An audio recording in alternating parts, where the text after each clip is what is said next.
خالق خير الخلق حمد له الأولى على بثي فينا ومنا وقد ألا على الأرش ما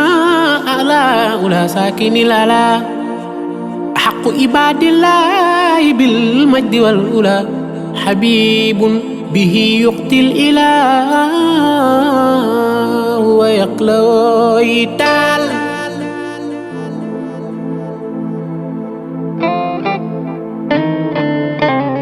الحاج عمر بن سيد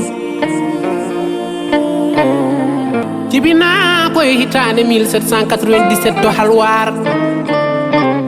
bi gandu juldo te dudo e halwar Cerno Seydou Ousmane Tall ko dadama ayse mo Oumar wiyanno wo bani hono mum to Fouta Toro Alhaji digini tajwid jangugol alquran o digini demgal arab gi lay law ko alda e lural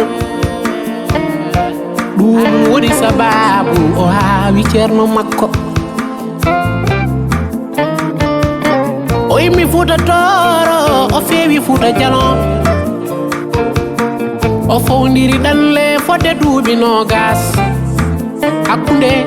rewo Afrique leyɗele arabiyankoje ngam ɓeydude gandal o yehi Hamdallahi to Amadou Lobo Ayse o yawti o feewi Sokoto to leydi Nigeria ko toon no yiyandire Mohamed Bello Alhaji Oumar ɓenni feewi ke Sayku Oumar juule Makka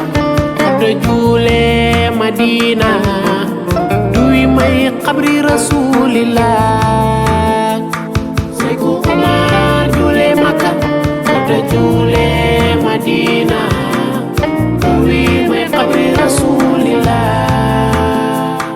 Sayku Oumar juule Makka do juule Madina duwi may qabri Rasulillah Sayku Oumar juule Makka do juule Madina duwi may qabri Rasulillah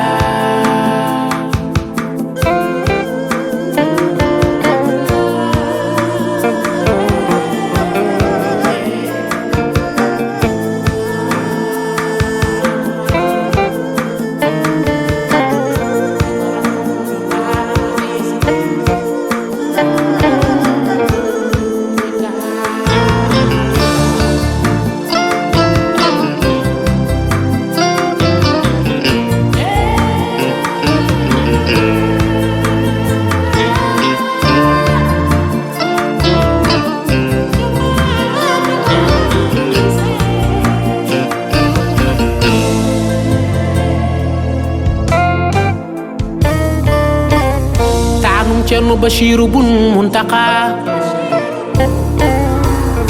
ummi mama ka feewi Yerusalem mawnini diine l'Islam nde o safri bilam do siri ɗum feññini wonde Oumar ko laabɗo jommalal Cheikh Oumar al Foutiyu woni noɓe ɓedde gandal Cheikh Oumar nde o arti ha to université Al Azhar won hen kawa sabu wonde mo ɓalejo en netagol o fammini ɓe nafoore ngol ɓalewol o wiɓe suudu Kaaba hurlira ko ɓalewol Alquran Allah tedduɗo windira ko ɓalewol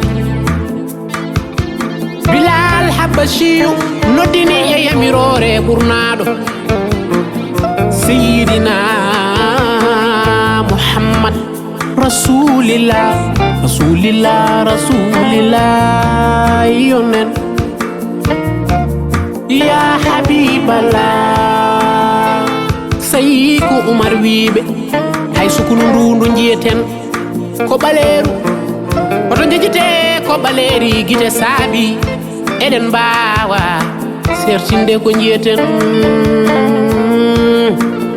ha Cheikh Oumar gongi yanke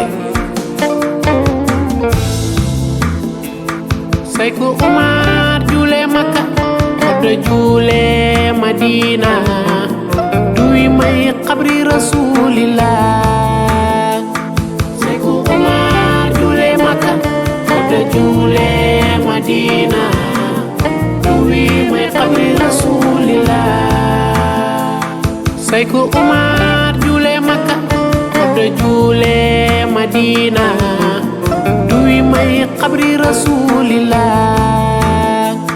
say ko Oumar juule Makka oto juule Madina